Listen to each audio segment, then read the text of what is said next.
Imagine waking up early, throwing on the heaviest coat you own, walking down to the edge of a beach covered in ice, and finding something that looks like it came straight from another planet. We're not talking about science fiction. This actually happened. It was documented, photographed, and left specialists completely stumped for days. And the scariest part, it was just the beginning of a list of discoveries that will make you question what really exists in the depths of the oceans on this planet. Because the beach, that place most people associate with vacations, sunshine, and relaxation, hides secrets that science is still trying to figure out. Secrets that come from the bottom of the ocean, from outer space, from extinct civilizations, and from natural phenomena so rare they happen once in a generation. This list is going to take you through 6 of those discoveries, and I promise that by the time you get to number 1, you'll never look at sand the same way again for the rest of your life. Stay until the end. Number 6. The ice spheres of Finland. Hailuoto Island sits in the Gulf of Bothnia, in the far north of Finland, at a point on the map where winter isn't just a season, it's an entity, a living force that transforms the landscape in ways the locals learn to respect from childhood.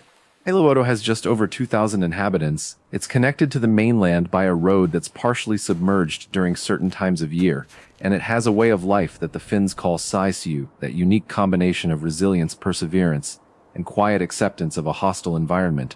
The people of this island have seen a lot. They've seen the sea freeze completely solid for weeks. They've seen storms that reshaped the coastline. They've seen the northern lights paint the snow in colors that don't seem real.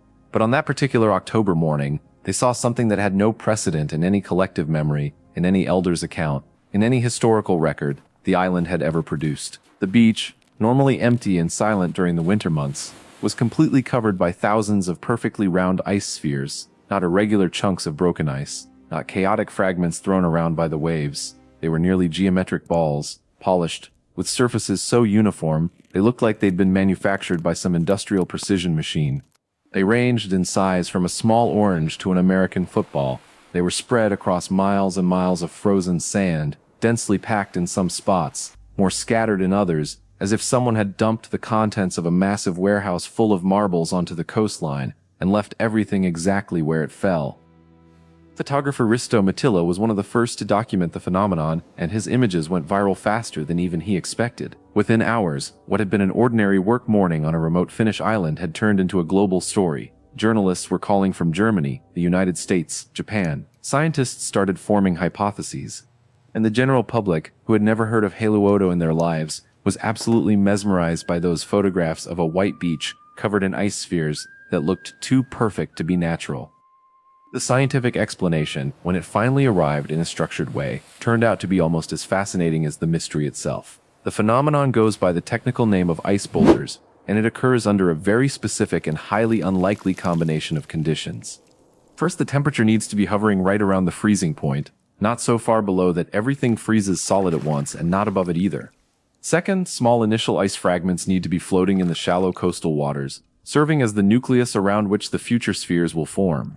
Third, and most critically, the currents and wind need to create a gentle, continuous motion that causes these fragments to slowly rotate inside the water. When all 3 elements align, something extraordinary happens. Each ice fragment begins rotating on itself in the shallow water, and that rotational movement gradually accumulates new layers of ice around the original nucleus, like a snowball rolling downhill, except in a much slower and much more precise process, happening inside the water and driven by invisible forces. The process can last hours. It can last days.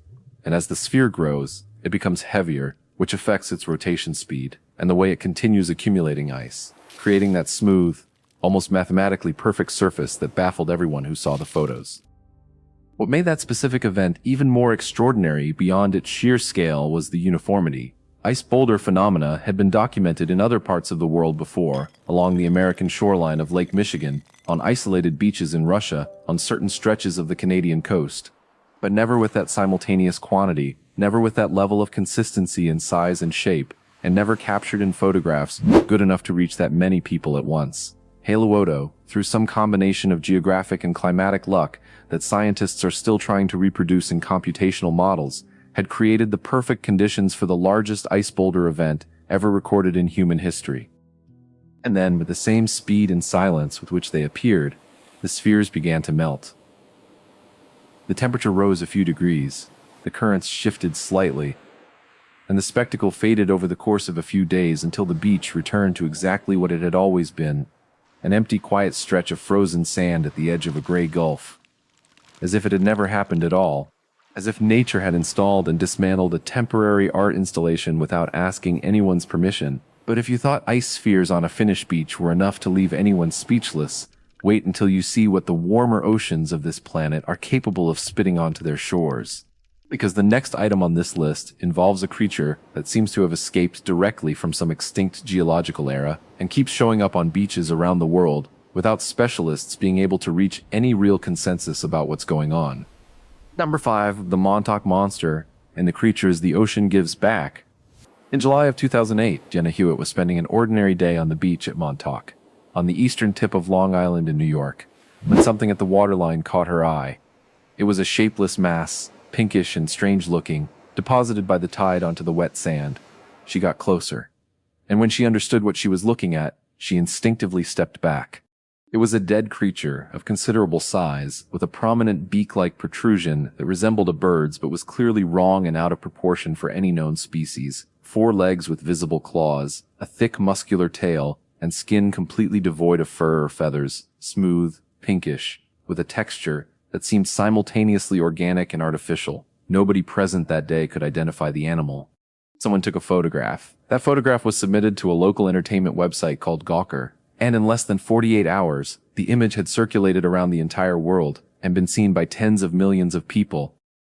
The media lost its mind on a scale that, in 2008, was still relatively new for the internet age. Theories emerged from every direction with a speed and creativity that's impressive even by today's standards. Some said it was a domestic dog that had been disfigured by ocean currents and salt water during weeks of decomposition.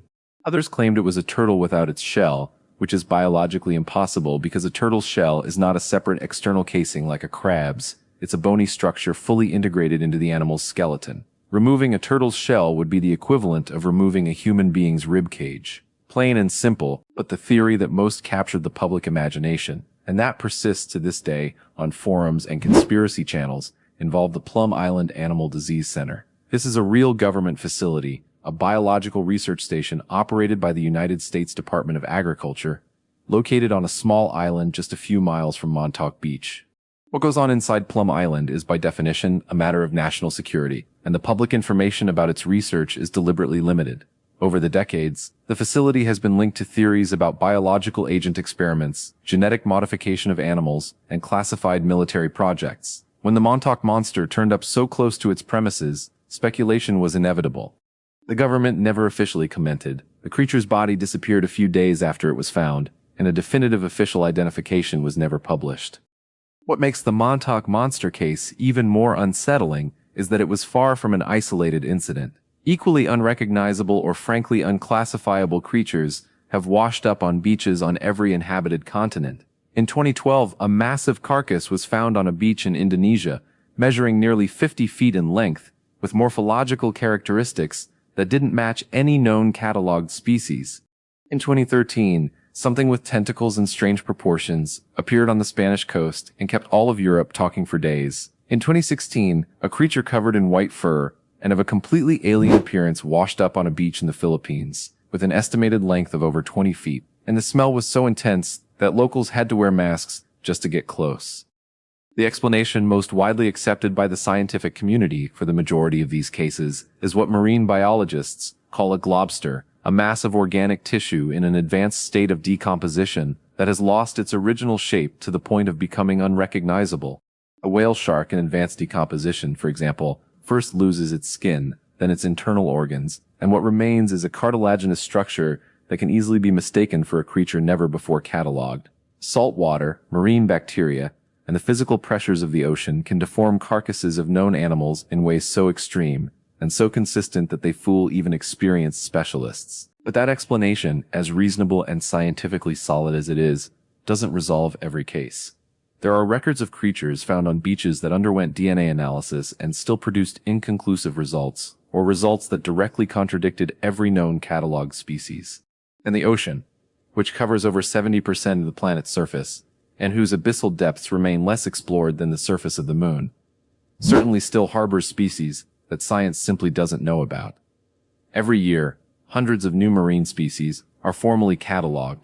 And if that's true for living, active species, what does it say about creatures that live at depths where pressure, darkness, and extreme cold create conditions that no human exploration vehicle can withstand for more than a few hours at a time? That question is exactly what makes the next item on this list even more unsettling, because we're going to talk about objects that didn't come from the ocean, that weren't created by any marine creature, but that show up on beaches around the world with a frequency and a strangeness that defies any casual logic. Number 4, the rubber ducks and the most accidental oceanographic experiment in history. Now picture this scenario: you're on a quiet beach on a winter day along the northern coast of Europe. The wind is cold, the sand is damp, and there's practically no one around. You're walking, looking down at the ground the way people do when they're lost in thought, and suddenly you spot a yellow rubber duck in the sand. You stop, you pick it up, you look both ways, and then you see another one, and another, and another. In 1992, while you were either not yet born or too young to understand what was happening, a cargo ship called the Ever Laurel was crossing the Pacific Ocean on a routine commercial route between Hong Kong and Seattle when it was hit by a storm of unexpected intensity. The ship was shaken violently enough for several containers to be knocked off its structure and fall directly into the ocean. One of those containers was different. Inside it was a shipment of 28,800 rubber bath toys, all packaged and ready for delivery to American stores. Smiling yellow ducks, chubby green frogs, peaceful-looking blue turtles, red beavers with prominent front teeth. All of them, within minutes, were floating in the Pacific Ocean with no particular destination. The shipping company wrote them off as lost. Insurance claims were filed, paperwork was processed, and the case was archived as just another cargo lost at sea incident, an occurrence so common in global maritime transport that it rarely takes up more than a few lines in internal company reports. But the toys didn't disappear. They started traveling. Guided by ocean currents with a precision that no GPS could match, the 2,800 rubber animals began a journey that would last decades and span the entire planet. The first group started appearing on Alaskan beaches just a few months after the accident, far sooner than any oceanographic model of the era would have predicted. That alone was enough to get researchers' attention. But what happened next was even more revealing. A significant portion of the toys, rather than following the more predictable ocean routes toward the American and Australian coasts, began drifting northward, entering the Arctic. There, the extreme temperatures did something that no children's toy could have anticipated. The toys froze. They became trapped inside Arctic ice for months, some for years, traveling slowly within the moving ice mass until seasonal thaw released them on the other side, sometimes at points on the globe separated by thousands of miles from where they'd been imprisoned. Toys from the same Ever Laurel shipment were found on beaches in the United Kingdom in 2003, 11 years after the accident. Others showed up in Ireland in subsequent years, and there are unconfirmed reports of toys that may have made it all the way to the coasts of South America. What could have been just a quirky and mildly funny story turned into one of the most valuable and completely unplanned oceanographic experiments in the history of science. Oceanographer Curtis Ebsmeyer, who specialized in studying floating objects and their relationship to ocean currents, went so far as to create a communication network with collectors and curious people around the world, paying cash rewards to anyone who found one of the toys and reported its exact location, date, and conditions of discovery. Each report was entered into computational models and used to validate or refine theories about the circulation patterns of the major oceans. The work that resulted from these discoveries directly contributed to improving predictive models for marine pollution routes, search and rescue operations at sea, and the distribution of heat across the oceans, a critical factor in understanding climate change. But there's a much darker side to this adorable rubber duck story. If those light, colorful toys traveled that path over the course of decades, following invisible currents with an almost absurd fidelity, imagine what else is making that same journey right now. Marine plastic pollution follows exactly the same ocean current routes that guided the Ever Laurel ducks. There are 5 major accumulation zones in the world's oceans, called oceanic gyres, where plastic concentrates at densities that defy comprehension. The largest of them, the North Pacific Garbage Patch, is an area of plastic debris whose estimated extent is larger than the state of Texas multiplied by 2. Within that accumulation are microplastics smaller than a millimeter that have been detected in organisms living at depths of over 2 miles. They're in the food chain. They're in the fish that end up on your plate. The next item, however, puts even the rubber ducks in second place, because we're going to talk about something that didn't come from a Chinese factory, wasn't lost in a shipping accident, and has nothing to do with human civilization. Something that traveled through outer space for billions of years before landing on our planet and ending up, somehow, on a beach. Number 3, meteorites, rocks from space, and the oldest matter you can actually touch. In 1984, a team of American geologists was conducting a routine expedition across the frozen plains of Antarctica in a region called the Allen Hills, when one of the researchers noticed a rock that seemed out of place. Finding rocks in Antarctica wasn't unusual, of course. But that specific stone had a coloration, a texture, and a composition that didn't match anything that could have been produced geologically on the Antarctic continent. After decades of analysis, the rock was given the scientific designation ALH 84001, and its origin was confirmed in a way that deeply shook the global scientific community. It had come from Mars. A Martian rock. A stone that had been ejected from the surface of the red planet by some catastrophic impact that occurred billions of years ago, most likely the collision of an asteroid large enough to throw rocky material beyond Martian gravity. That rock then drifted through the solar system in the complete darkness and vacuum of space for a period of time that surpasses any human capacity for intuitive visualization, until Earth's gravity captured it and it entered our atmosphere and fell in Antarctica at some point estimated between 13,000 and 17,000 years ago. In 1996, when deeper analysis revealed structures that some scientists interpreted as possible fossilized traces of primitive microbial life inside the rock, the case gained even greater notoriety. President Bill Clinton made a public statement about the discovery. NASA held press conferences. The world spent several days seriously debating the possibility that an Antarctic rock contained evidence of life on another planet. The current scientific consensus is more cautious about that specific interpretation, but the rock's Martian origin is absolutely confirmed and undisputed. But you don't need to go to Antarctica to find space rocks in coastal environments. Meteorites are found on beaches around the world with a frequency that surprises people when they find out. Dark sand beaches are particularly well suited because meteorites, which often have a dark outer crust called a fusion crust formed during their passage through the atmosphere, can contrast visually against lighter sand, though they'd camouflage completely against sand of similar color. On rocky basalt coastlines, the contrast can work in the opposite direction. In 2018, a man named Bjarke Svein was walking along the beach at Blåvand on the west coast of Denmark when he found a rock with a strange density relative to its size, and a surface with characteristics he couldn't associate with anything he'd seen on that same beach where he walked regularly. He took it home, did his own research, got in touch with specialists, and after laboratory analysis, the rock was confirmed as a chondrite meteorite, a specific type that originated in the earliest days of the solar system, before the planets had even fully formed. The rock was over 4 billion years old, making it more ancient than planet Earth itself by at least 500 million years. Sit with that scale for a moment. That rock a Danish man stumbled over in the sand was older than the ground he was standing on, older than the oceans he was looking at, older than almost everything that exists on our planet. It had been sitting there, in the damp sand of a European tourist beach, possibly being stepped on by vacationers for entire generations, before someone with enough curiosity came along and noticed it. If you're enjoying this exploration of the most unlikely and fascinating side of beaches around the world, right now is when you drop a like on this video. That simple gesture helps the channel keep producing this kind of content more than you might realize. And if you're not subscribed yet, subscribe now and hit the bell, because you'll want to know when the next video drops. Number 2. The Lego at the bottom of the sea and the graveyards of lost cargo. In February of 1997, a British-flagged cargo ship called the Tokyo Express was making a routine run through the English Channel, carrying a mixed load of goods destined for distributors across several European countries. Sea conditions that day were deteriorating, but nothing considered outside the norm for that route at that time of year.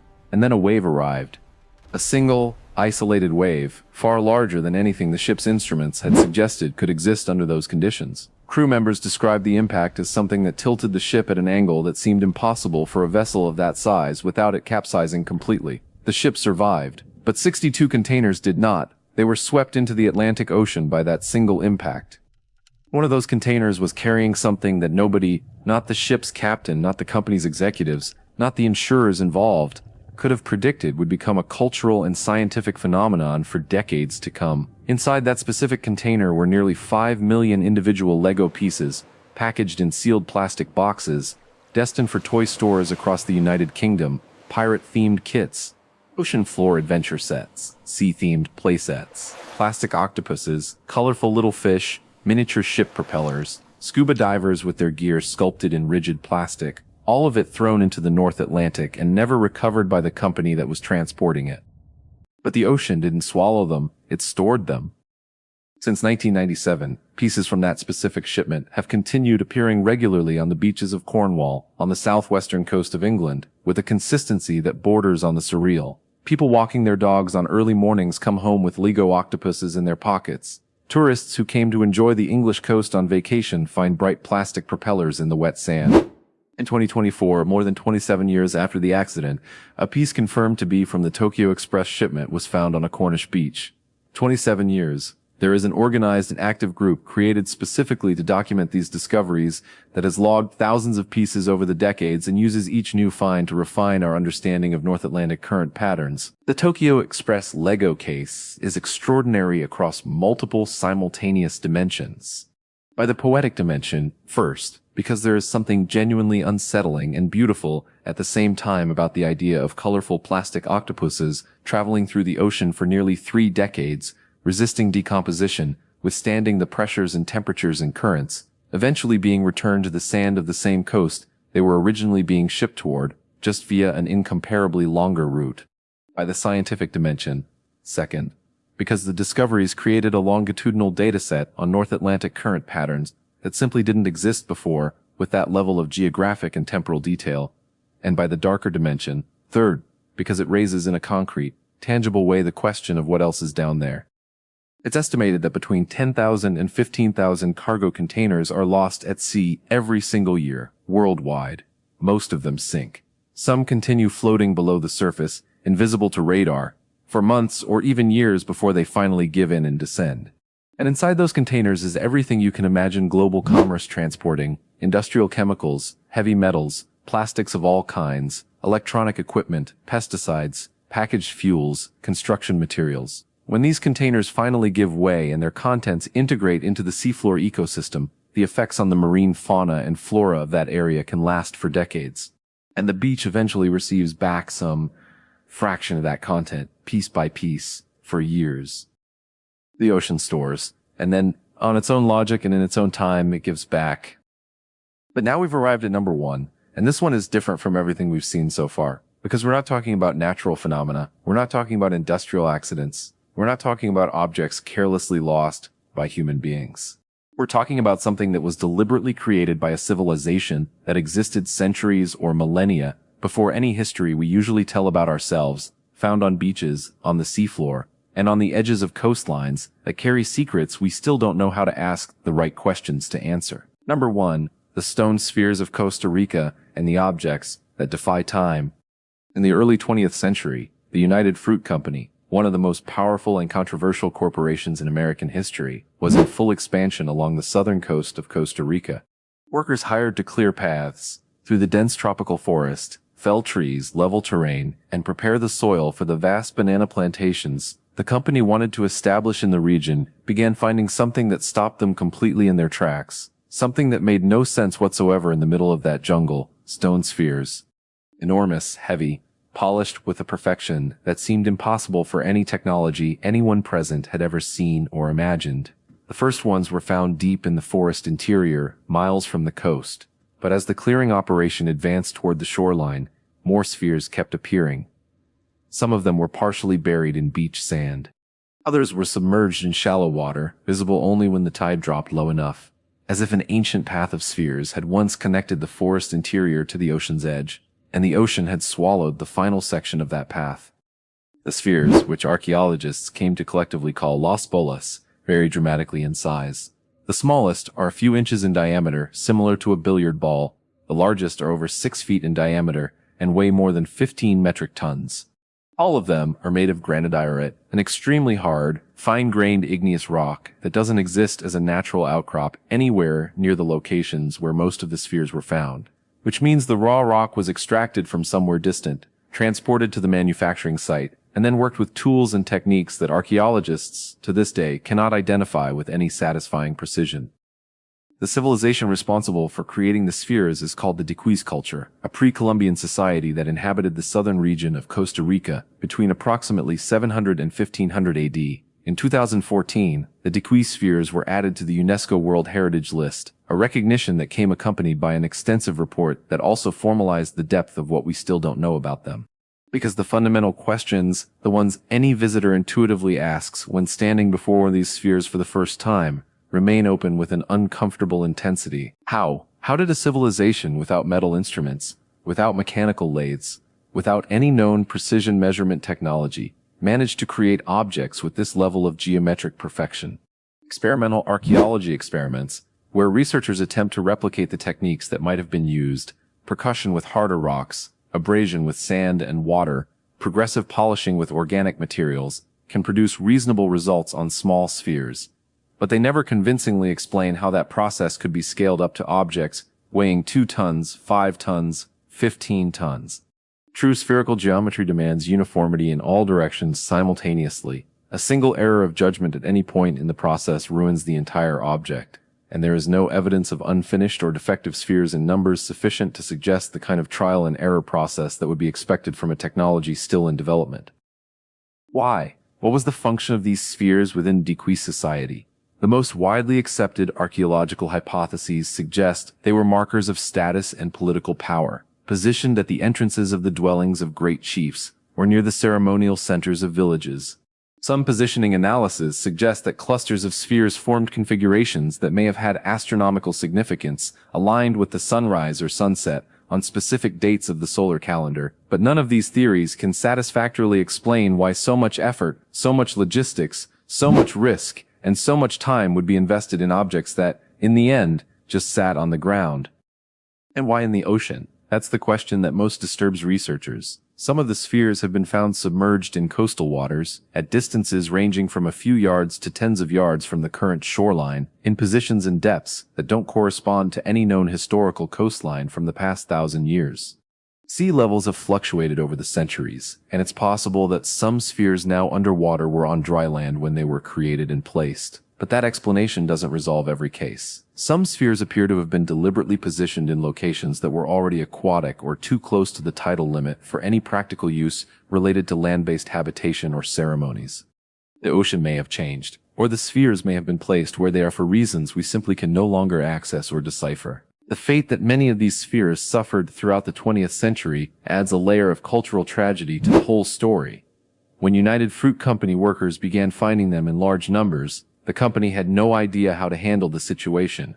Some were moved to the edges of plantations with no record of where they came from. Others were given as gifts to employees or sold as garden decorations to private individuals scattered across the country and around the world with no documentation of their specific origin. There were cases of people who, having heard rumors that the spheres contained solid gold inside them, dynamited or broke them apart with heavy tools, permanently destroying objects of inestimable archaeological and cultural value in pursuit of a treasure that never existed. Today, the spheres that remain in situ, at their original discovery sites, are protected by law. But the damage done in those early decades of discovery is irreversible. What the Dequis spheres represent, at their widest scale, is something that goes far beyond an archaeological curiosity from a specific region of Central America. They represent the outer limit of what we know about the capabilities and motivations of the civilizations that existed on this planet before us. And if that level of technical sophistication, that commitment to geometric perfection at scale, that social organization capable of moving 15-ton rocks across rugged terrain, existed in a culture that official history rarely mentions in more than a paragraph, what else is waiting to be found? What else is buried in the beaches, submerged on the seafloor, hidden beneath layers of sediment or vegetation, waiting for someone with the right curiosity and the right tools to eventually find it? There's a phrase that circulates in oceanographic research circles with a regularity that says everything about the current state of our knowledge. We know more about the surface of the moon than we do about the bottom of our own oceans. And every time a beach returns something inexplicable to the surface, whether it's a perfect ice sphere on a Finnish morning, a nameless creature on Long Island, a rubber duck that crossed the entire Arctic, a 4-billion-year-old meteorite on a Danish beach, a Lego octopus that survived nearly 3 decades in the Atlantic, or a 15-ton stone sphere on the coast of Costa Rica, that phrase takes on a new weight, a renewed meaning, and a genuinely unsettling potential that doesn't wear off easily. The ocean is not just water. It's not just a geographical body separating continents or a natural resource providing protein for half of humanity. It is a living, active, unpredictable, and profoundly mysterious repository of everything this planet has ever been, everything human civilization has ever done and lost and discarded, and everything that nature has not yet shown us because we're not yet ready to find it. Every beach in the world is an edge of that repository, a fringe where the unknown meets the known, and on any given day, at any tide, on any beach in any country, that edge can reveal something that will permanently change the way you understand the planet you call home. If you made it to the end, you already know this channel is different. Share this video right now with that one person you know is going to get completely obsessed with this story, because curiosity is genuinely contagious, and it's the starting point of everything worth discovering. Subscribe to the channel, hit the notification bell, and we'll see you in the next one.